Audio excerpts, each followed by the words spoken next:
Dear Science and Other Stories by Katherine MCKITTRIck. This is the section, The Smallest Cell Remembers a Sound. This story is about methods and methodologies. It thinks about methodology as an act of disobedience and rebellion and focuses on how Black Studies scholars have used and can use method to engender radical scholarly praxis. The story understands, in advance, that the commitment to disciplinary thought is thick and wide-ranging. Discipline is the act of relentless categorization. In many academic worlds, categories are organizational tools. Categories are often conceptualized as discrete from each other. Categories are things, places, people, species, genres, themes, and more that are grouped together because they are ostensibly similar. Categories are classified and ranked and sometimes divided into subcategories, genus. Academic disciplines make knowledge into categories and subcategories. Methodology and method make discipline and knowledge about categories. Canons and canonization are very clear and obvious examples of this. The weight of discipline is evidenced by the density of disciplinarity and the method of making disciplined categorization happen. Around every corner, at every turn, disciplinary practitioners provide disciplined narratives that confirm the solidity of disciplinary knowledge and its categorical difference from other ways of knowing. The canon, the lists, the dictionaries, the key thinkers, the keywords, the core courses, the required courses, the anthologies, the qualifying exams, the comprehensive exams, the core textbooks, the tests, the grading schemes and rubrics, the institutes, the journals, the readers, core, learning outcomes. The demonstrated knowledge of Jürgen Habermas' texts requires the refusal of W.E.B. Du Bois, and can in no way imagine, even in refusal, Ida B. Wells. The breadth and depth of the answer demonstrates the scholar's substantive and comprehensive knowledge of. Disciplines are coded and presented as disconnected from experiential knowledge. Experiential knowledge is an expression of data. The objective census numbers factually show that the poor living here experience. Disciplines stack and bifurcate seemingly disconnected categories and geographies. Disciplines differentiate, split, and create fictive distances between us. Discipline is empire. Sylvia Wynter's essay on how we mistook the map for the territory and re-imprisoned ourselves in our unbearable wrongness of being, of d'être, provides a very useful critique of discipline. In this piece, Wynter dwells on Black studies, the Black arts movement, the interventions of Frantz Fanon and Aimé Césaire, anti-colonial movements in the Caribbean and South Africa, the post-1960s institutionalization of Africana, African, Afro-American studies, and more. She thinks about these moments and movements in Black studies as layered, although very different, political responses to a regime of truth upheld by capitalism and its multi-scalar fallout that is propelled by racism and racial violence. She delineates the revolutionary potential of Black studies and shows this potential to be couched in a global Black and non-Black activist and anti-colonial struggle and a network of extracurricular institutions, read extra-academic.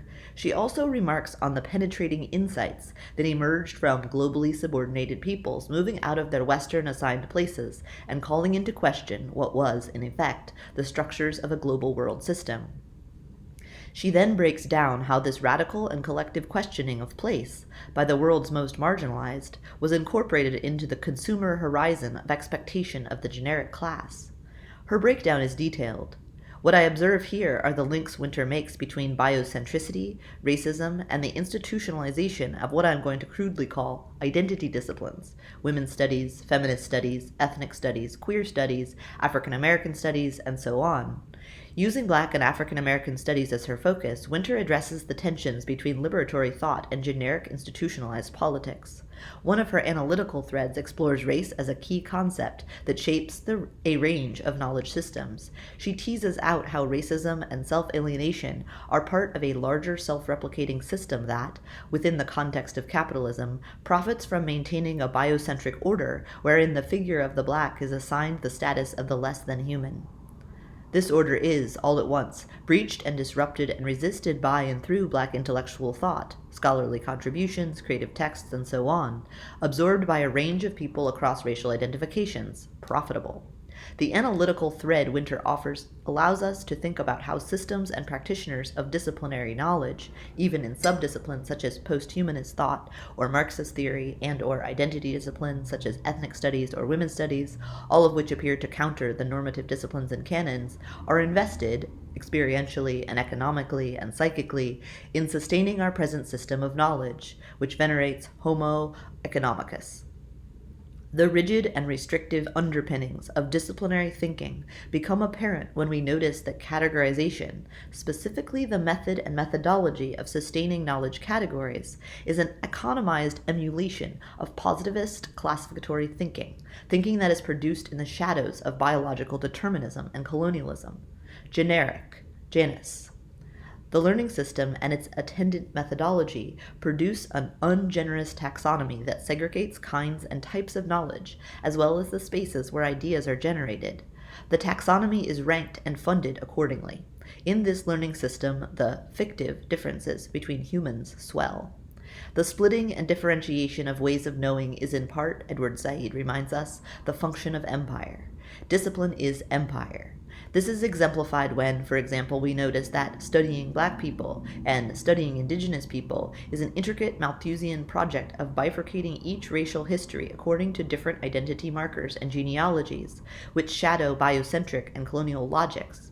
Describing black and indigenous politics as only and always and authentically emerging from blood identity, refusing to notice or acknowledge the many black and indigenous communities that have always together, if not always under the same stars, been fighting against colonialism, racism, capitalism, empire, nation, and their attendant sex-gendered brutalities, unseeing black indigenous intimacies and love and friendships, documenting and reporting that indigenous people are singular objects of study that are only and always poor, oppressed, abject, dead, extinct, documenting and reporting that black people are singular objects of study that are only and always poor, oppressed, abject, dead, extinct, ignoring the capaciousness of theories of liberation, Frantz Fanon, that are repetitively used and reused and worked with and worked over and worn down by all sorts of people across racial identifications, people who might otherwise understand themselves as inhabiting very different racial geographic histories than Fanon himself, academically profiting from racial differentiations and differences that are affirmed by descriptions, documentations, reports, and data, locating these differentiations with taxonomic effective geographies. With this example in mind, disciplinary thinking disciplines how we study identity as though identity is anachronistically and biologically fixed to corporeal matter, splitting split genera, otherwise collective black and indigenous struggles against empire, while also financially and geographically organizing studies of race by putting merit value on differentiated descriptions of premature death and misery that inadvertently or explicitly reify a system of knowledge that cannot bear black and indigenous life and black and indigenous relationality. Conversations between split genera are strongly discouraged. The financial requirements are to participate in this system or be pushed out of it. Population control is academically lucrative. Discipline is empire. Description is not liberation.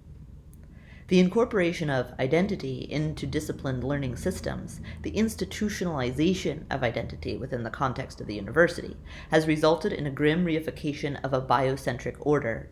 Identity is often conflated with flesh. Identity has biologic traces. Identity is corporeal. Studying identity so often involves demonstrating that biology is socially constructed, not displacing biology, but rather empowering biology, the flesh, as the primary way to study identity. Race, including whiteness, galvanizes the biologics of identity.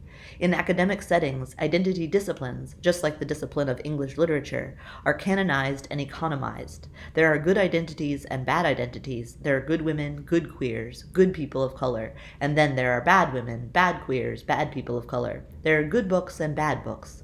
This does not mean, however, that English literature or history or mathematics are more ethical disciplines because they do not immediately see the identity and its attendant corporeal matter.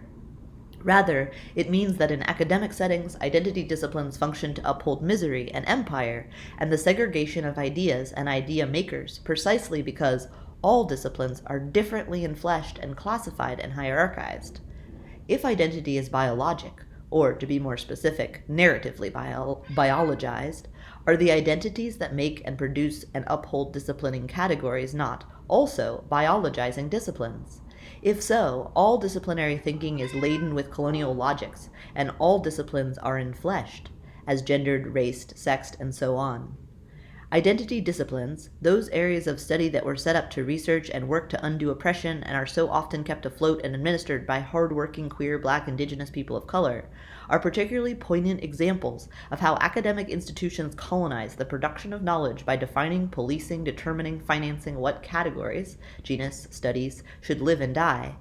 For disciplines under duress, almost always identity disciplines, there are redoubled costs to doing anti-colonial and decolonial work. Participate in the existing system, love and study the categories as they are, or be harmed. Participate in the existing system, which objectifies Black people and humanizes Black scholars. Love and study and describe incessantly the abject and downtrodden and objectified Black. Live with racism and the awfulness you walk through every day, and economize it or get out. Method making.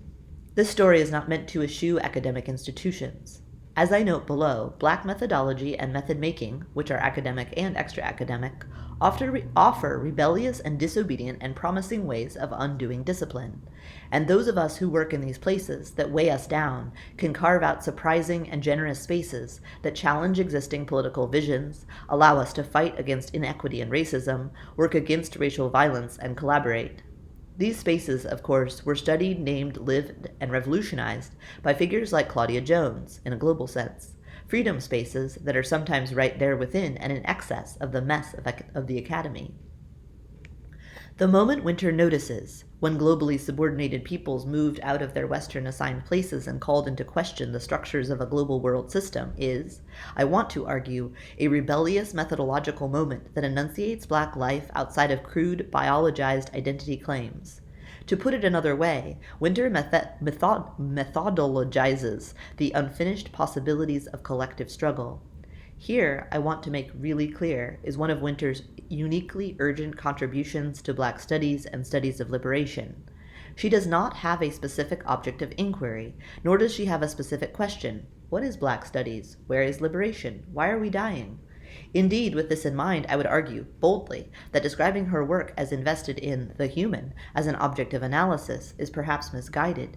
Such a description often privileges Homo economicus, the figure of man too in her work, as the human we must undo, and, at the same time, undermines her ongoing argument that the human is not singular, or even the doubly entwined man one, man two, but rather is a manifestation of the new ways of living with each other that emerges from an interspecies interecological schema.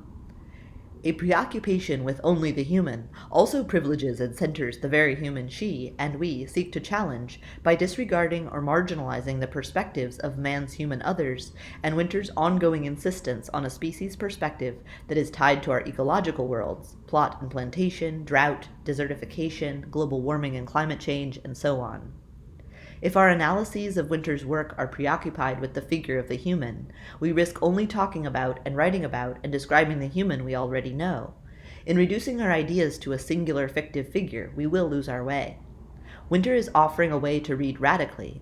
A small slice of her project, then, is not to provide us with a problem, man one, man two, followed by a solution, replace man one, man two, but to, first, encourage us to read differently, from a third perspective, from the perspective of struggle, from demonic ground, and observe how our present system of knowledge, a biocentric system of knowledge upheld by capitalist financing, is a self-referential system that profits from recursive normalization, and second, to read and notice the conditions through which self-replicating knowledge systems are breached and liberation is made possible.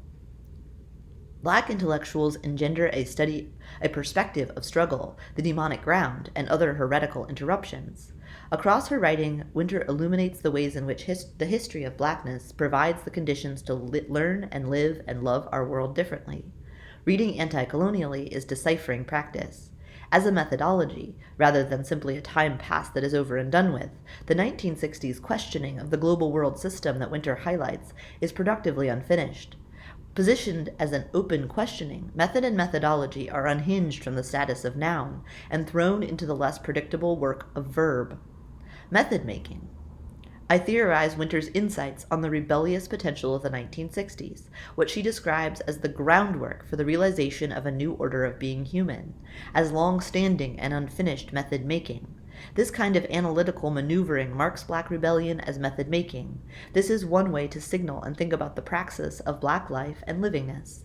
The maneuvering ideally dwells on and thinks about the questioning and overturning of normative systems of knowledge, and thus what it means to be human, by situating the process of inquiry as the analytical framework through which to study. Method making compulsively moves with curiosity, even in frustration, rather than applying a set of techniques to an object of study and generating unsurprising findings and outcomes. Methodology is disobedient, rogue, rebellious, Black. Description is not liberation. Methodology is that relational, intertextual, interdisciplinary, interhuman, and multidisciplinary honors. Description that is not methodology that is honors Black studies. Methodology that is relational, intertextual, interdisciplinary, interhuman, and multidisciplinary provides an intellectual framework through which the study of Black life cannot be reduced to authentic biological data, biologized identity discipline, that emanates some kind of truth about racial oppression, Black people are abject, and a solution to fix that truth. We must fix, correct, fix, designate, and detain, and get rid of the abject. As I note above, discipline operates to reify biocentric and colonial categories. If the study of Black people gets caught up in the disciplined projects of empire, Black humanity is unthinkable. Indeed, so trusted in common sense are studies that begin with Black dehumanization and or social death, and accompanying methods of proving abjection or saving the objectified figure, that any burst of rebellion against that assigned place is almost, not totally, obliterated. Description is not liberation. With this in mind, it is also important to observe how Black knowledge is continually cast as biological knowledge. Even as some scholarly questions understand the social construction of race to be undoing scientific racism and biological determinism, by rightly naming them racist fictions, the central orienting concept in social constructionist arguments is biology. Biology can overwhelm, sneaking in with its social construction or identity, feminist, alibi problem.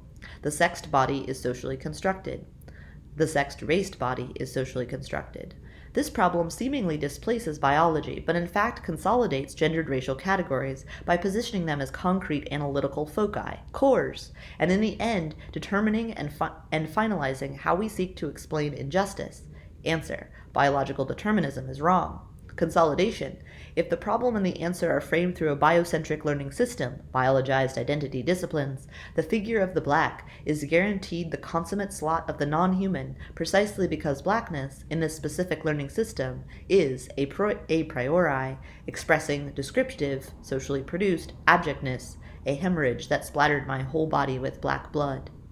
What we observe is a self-replicating learning system that realizes itself through sustaining biocentric categories. Description is not liberation. If we are committed to anti-colonial thought, our starting point must be one of disobedient relationality that always questions and thus is not beholden to normative academic logics. This means our method making may not necessarily take us where we want to go, but it will take us, as Glissant writes, to an unknown that does not terrify. Doing anti-colonial work in the academy and talking about race in relation to discipline and interdiscipline can be enriched by thinking across texts and places. If, as I have suggested above, the discipline of thought stabilizes and restricts the category of race, we must recognize that the project of academically attending to race, as enfleshed by discipline and categorized by genus, cannot always bear Black life. Indeed, the work of discipline, so neatly and so quietly tied to the biocentric infrastructures of empire, forbids a genre of Blackness that is not solely and absolutely defined by and through abjection, subjection, and objectification. The project of making discipline overwhelmingly only gives us two options for the study of Black people: to describe racism and resist racism. These options rarely have any noise or curiosity or questions about Black life interrupting them. Discipline, even identity discipline, cannot adequately attend to Blackness precisely because Black life is absent from the disciplinary question. Or, discipline describes Black death and degradation as legitimately scholarly findings. Method making is the enactment of Black life and bursts through disciplined abjection. Method making is relation. We are just barely beginning to conceive of this immense friction. The more it works in favor of an oppressive order, the more it calls for disorder as well. The more it produces exclusion, the more it generates attraction. It standardizes, but at every note of relation we will find calluses of resistance. Relation is learning more and more to go beyond judgments into the unexpected dark of art's upsurgings. Its beauty springs from the stable and the unstable, from the deviance of many particular poetics and the clairvoyance of a relational poetics. The more things it standardizes into a state of lethargy, the more rebellious consciousness it arouses. Method-making acknowledges and despises and critiques degradation without sourcing it as the only way to know black people. Method-making knows what black people know. We know more than the abjectness that is projected upon us. We are not obsequious. We are not abject. We know more. We know. We know ourselves. Method-making. Black scholars, artists, writers rely on a variety of sources: music, math, sociology, science, geography, history, fine art, dance, and everything in between and beyond, in order to study, convey, and talk about race and racism. In a range of texts, The Souls of Black Folk, Poetics of Relation, American Civilization, Women, Race, and Class, Black Feminist Thought, A Genealogy of Resistance, Development Arrested, In the Break, The Black Atlantic, Blues People, Golden Gulag, Dropping Anchor, Setting Sail, Dark Matters, Solidarity Blues, and so on. The work stands across the outside within against disciplinary boundaries. Jazz, race men. Indeed, as we read and read and reread, we notice we cannot seem to study otherwise. Betty Davis. Method-making is the generating and gathering of ideas, across, with, outside, within, against normative disciplines that seek out liberation within our present system of knowledge. The goal is not to find liberation, but to seek it out. The process of seeking will, ideally, be persistently unsatisfied with ideas that are and were constructed alongside the ambivalent legacy of emancipation and the undeniably truncated opportunities available to the freed. The process of seeking is one of inquiry and curiosity. While I am only addressing how a sliver of black liberation is enacted through the praxis of method-making, I hope this story provides us, as academics and thinkers who compulsively seek out liberation, with the intellectual mechanisms to do this work in a variety of university settings that, as we know, were not built to honor the lives of black and other marginalized communities. Seeking liberation is rebellious. Connections. Reading across a range of texts and ideas and narratives, academic and non-academic, encourages multifarious ways of thinking through the possibilities of liberation and provides clues about living through the unmet promises of modernity. Method-making undercuts the profitable standardization of racial authenticities and disciplining practices. These processes, in turn, hopefully challenge two bothersome analytical habits. The first, which has been continually inserting itself into this story, is the tendency to seek out and find marginalized subjects, who then serve as academic data and provide authentic knowledge about oppression. The second is the tendency to privilege some theoretical or academic work as the methodological and intellectual frame through which to analyze the data. So we apply Karl Marx, or a Marxist frame, say, to sites or communities of oppression. Both of these approaches objectify the data, insert the figure of the black, by assuming black objecthood is only and primarily an analytical site. Studies that focus on resistance make counter objecthood while still assuming objecthood as cosmogony of black existence. This is not just an occurrence in the social sciences.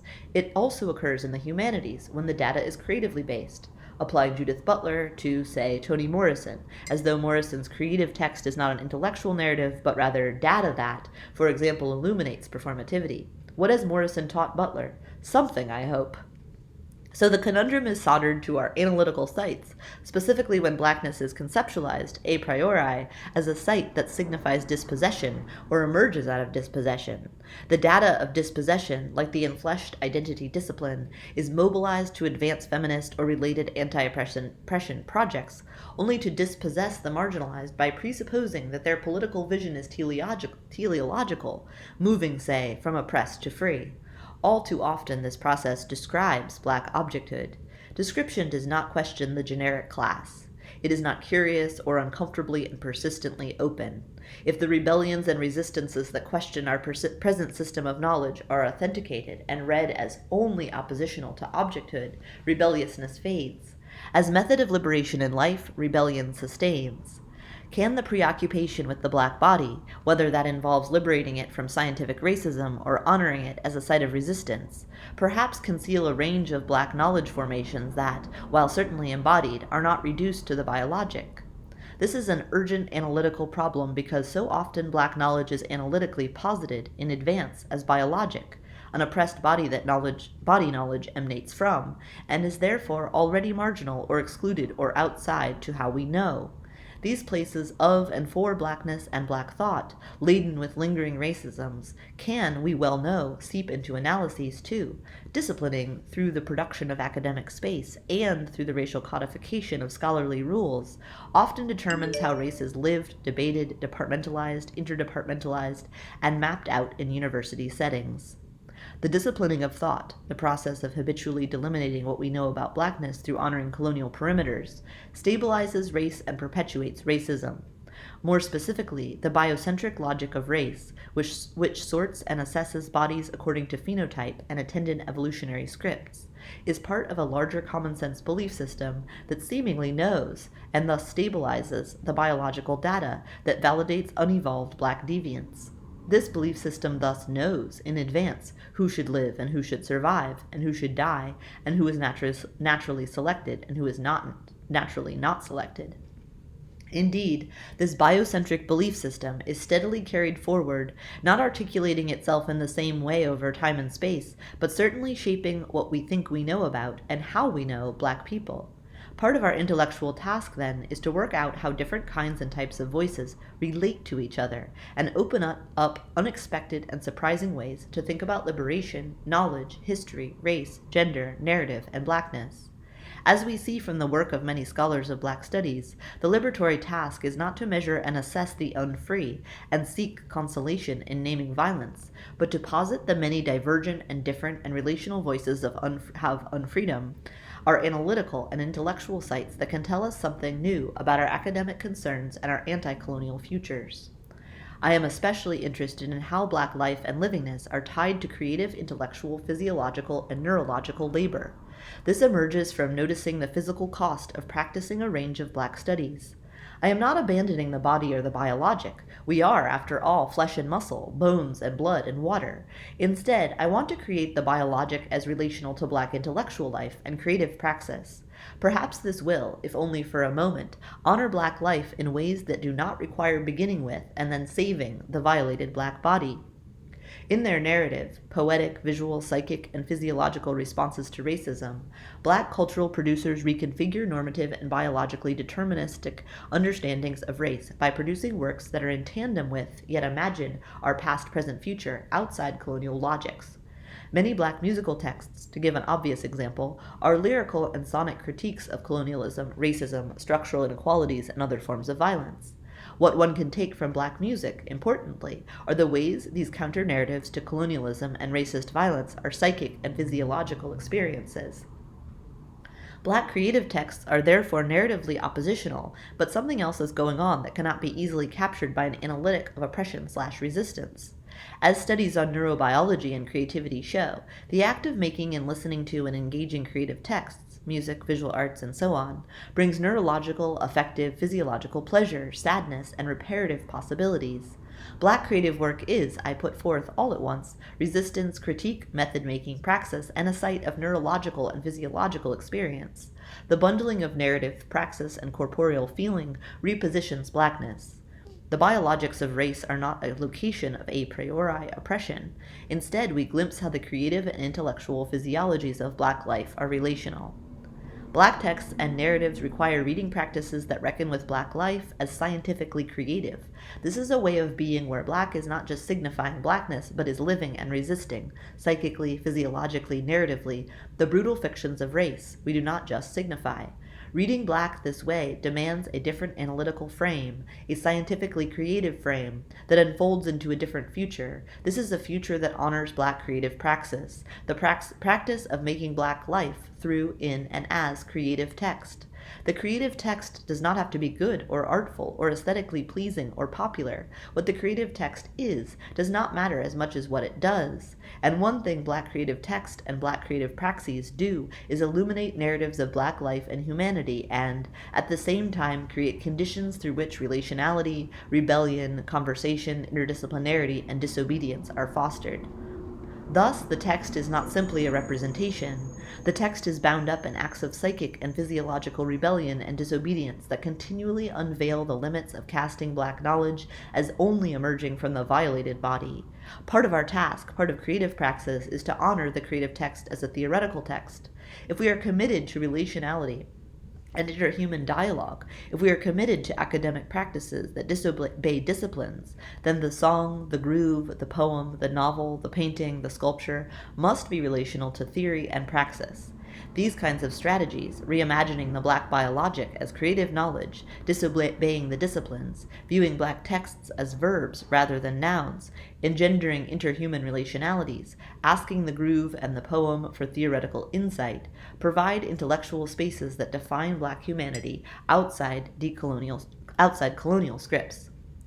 Drexciya, an electronica band from Detroit, produced a series of concept albums between 1992 and 2002. The albums, it has been argued, musicalized the Black Atlantic. The band was a duo, James Stinson and Gerald Donald. Stinson died in 2002.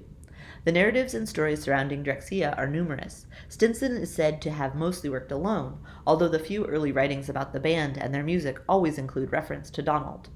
They did not play their music to live audiences, and both Stinson and Donald were involved in various other collaborative projects using their real or alternative names.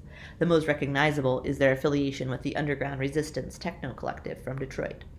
Reading about Drexciya, one always comes across their secreted and complicated identities. Anonymity was central to their work and identifications, and the band members' identities were not unearthed until Stinson's death. Anonymity was maintained because the music is more urgent than the organizers of it and should take place of primary importance. It does not matter if one is known or not known directly. Personality, they note, deflects from the creative project. Drexciya offers anonymity as method and critique, providing a moment of relief. More clearly, anonymity, not knowing racial personalities in advance and centering music and concept, briefly destabilizes the various surveillance systems that mark and make and weigh down Black life, while also questioning the authenticating workings of identity claims. As method makers, Drexciya are out of sight, and thus offer an analytic that speaks to long-standing resistances to racism. At the same time, their unknowability asks that we listen, or try to listen, and perhaps wonder what unidentified identifications bring to bear on how we engage creative texts. Possibility. Even so, descriptors of Drexciya float and press. Their music and identities are described as cloistered, pugnacious, local, racial, exclusionary to the point of distraction, open, fresh, brooding, urgent. The seeming anonymity is coupled with the more specific origin story. The liner notes of their 1997 album, The Quest, include the following cosmogony. Quote, "Could it be possible for humans to breathe underwater? A fetus in its mother's womb is certainly alive in an aquatic environment. During the greatest Holocaust the world has ever known, pregnant America-bound African slaves were thrown overboard by the thousands during labor for being sick and disruptive cargo. Is it possible that they could have given birth at sea to babies that never needed air? Recent experiments have shown mice able to breathe liquid oxygen.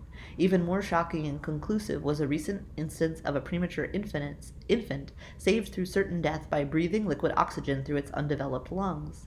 These facts, combined with reported sightings of gillmen and swamp monsters in the coastal swamps of the southeastern United States, make the slave trade theory startlingly feasible.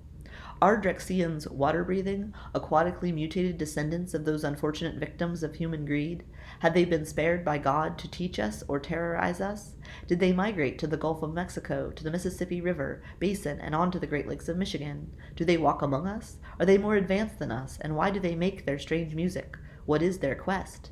These are many of the questions that you don't know and never will, the end of one thing and the beginning of another." Out.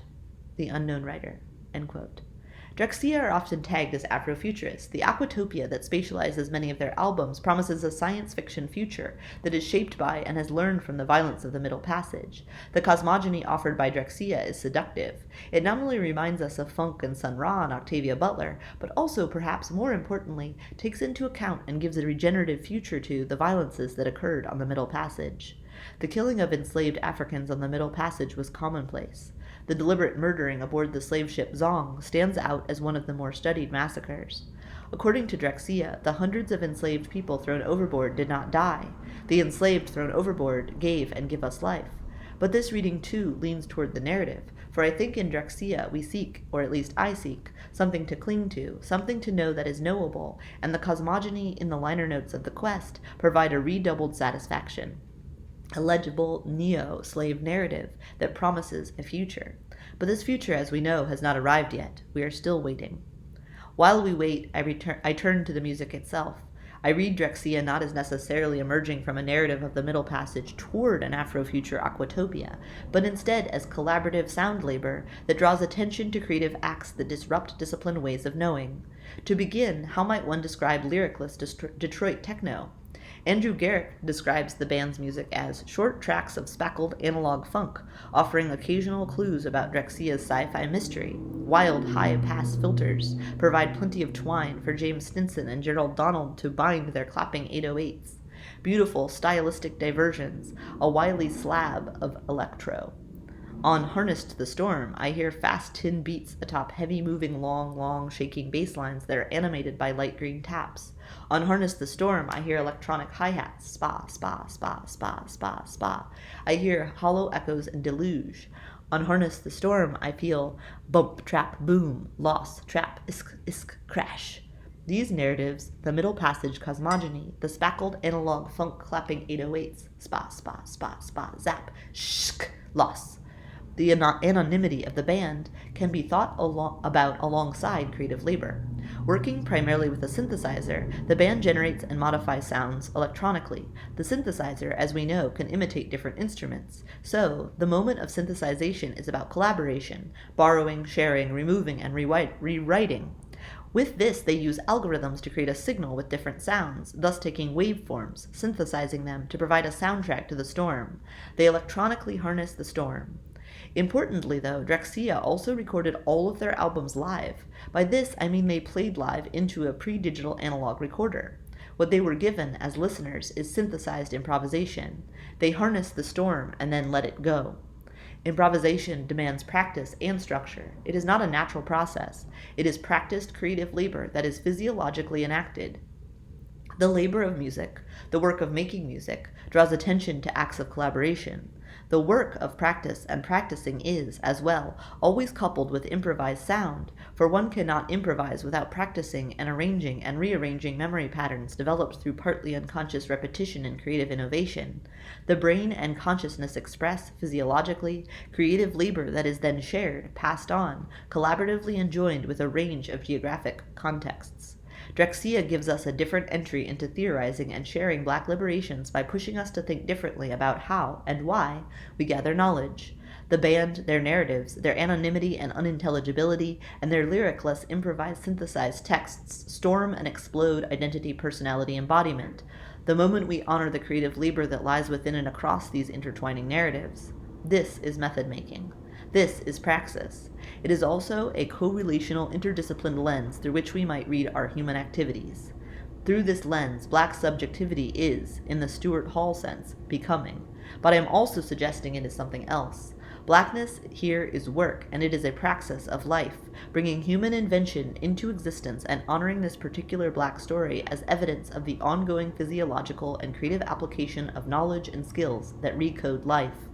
This is the praxis practice that being thrown overboard demands. This is the praxis practice engendered as we witness and live a script that delights in and profits from dehumanizing most of the world. And in terms of our intellectual work, this is a call not only notice the voices that show us how life is lived in a brutal and loveless society, but also to honor these voices as brilliant and intellectual and method-making. Detroit electronica Black livingness distracts the normative and positivist and disciplinary workings of knowledge and knowing, just as it demands new ways of being and new ways of listening that are invested in collaborative, improvised liberations.